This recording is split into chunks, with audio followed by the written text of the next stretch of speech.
মানুষকে বাংলাদেশের অর্থনৈতিক বলুন, রাজনীতি বলুন, সমাজ বলুন, কর্মকাণ্ডের সাথে সম্পৃক্ত করতে হলে টেকনোলজির কোনো অল্টারনেটিভ নাই। ওই জন্য আমাদের অনেক বড় প্রোগ্রাম আছে, আমি সেদিকে যাব না। এবং বর্তমানে আমাদের একটি টিম, আমাদের আইসিটি অ্যাডভাইজার সহ একটি টিম স্টোনিয়াতে আছে, আর তারা গভর্নর সহ। অনেকে ভাববেন স্টোনিয়াতে কি কাজ? Estonia is number one right now in the world. Amazing, অনেকে বিশ্বাস করবেন number one in the world. এবং তাদেরকে সবাই ইমোলেট করছে। আমাদের যে টিম সেখানে গেছেন, আইসিটি অ্যাডভাইজার গভর্নর মরে গেছে। এদের গুরুত্ব এত বেশি আমরা মনে করছি, একটা দিনও এখানে নষ্ট করেন না। সুতরাং আমি আনন্দিত যে আমি যা দেখেছি সেটা অনেক ভালো কাজ হয়েছে, কিন্তু যথেষ্ট, আমি বলবো যথেষ্ট। এটার ফার্দার ইমপ্রুভমেন্ট আমাদের করতে হবে। এবং কাভারেজ অনেক বেশি। আমি বলছি ব্যাংকারকে জিজ্ঞেস করে আপনার সার্ভিস দিচ্ছেন, আপনাদের কত পার্সেন্ট, কতজন আপনাদের কাস্টমারের কত পার্সেন্টেজ এই সেবাটা দিচ্ছে। আমি মনে করি এখনো এই সেবা যারা নিচ্ছে যথেষ্ট। ব্যাংকের বলেন, ইন্স্যুরেন্সে বলেন, সব প্রতিটি ক্ষেত্রে যারা কাজ করছেন তাদের একটা কাজ করতে হবে। আপনি যে সার্ভিসটা দিচ্ছেন এটাকে যদি কাভারেজ বাড়াতে চান, যে লোকগুলো আপনাদের ভিজিট করছে, দুইটা অফিসার রাখবেন, তাদেরকে গিয়ে জিজ্ঞেস করবেন আপনি কেন আসছেন। এই কাজটা তো আপনি বাড়িতে বসে করতে পারবেন, কেন আসছেন? তার মাথায় অনেকের যে সারা জীবনের অভ্যাস হয়ে গেছে, আপনি যে লিভারেজ করেছেন টেকনোলজির মাধ্যমে, তার কাছে এখনো সেটা মেসেজ পৌঁছে। সারা জীবনের অভ্যাস, আমার তো সেই অভ্যাস, আমি সাধারণ মানুষের কথা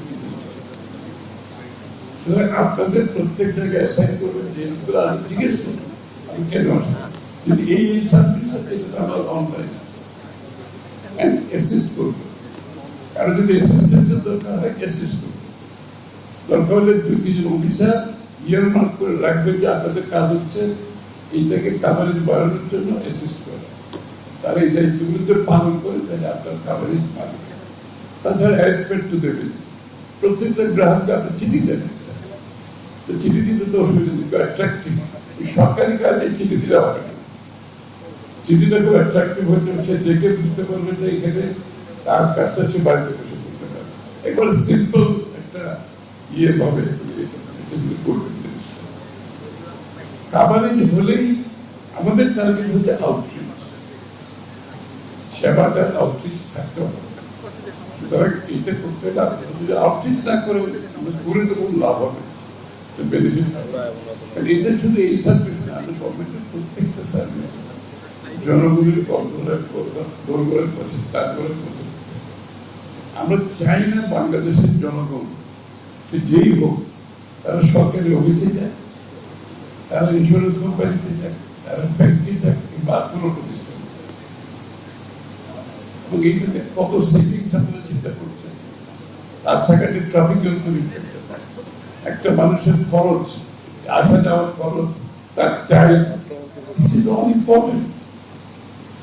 প্রোডাক্টিভিটির জন্য আপনার একটা দেশের প্রোডাক্টিভিটি বাড়াতে গেলে একটা মানুষের তাকে যত বেশি কম সম্ভব তার এইসব সার্ভিস পার্কে বসে, রাস্তায় বসে, গাড়িতে বসে, রিক্সায় বসে সে যদি পেতে পারে, একটা দেশের কত মানুষের কত টাইম সেভিং, কত পয়সা সেভিং, হেলথ সেভিং, ট্রান্সপোর্ট, টাকা পয়সা সেভিং, বিশাল ব্যাপার।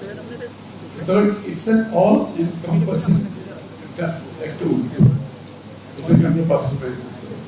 শেয়ার বাজারের যে ভীষণভাবে যে দুর্নীতিগ্রস্ত ইন্স্যুরেন্সের ক্লেম পাচ্ছে, শেয়ার বাজারে যারা আছে তারা যারা এটাকে মিসইউজ করছে, প্রতিটি ক্ষেত্রে মিসইউজ করছে, এগুলোকে যদি চেক দিতে হয় আমাকে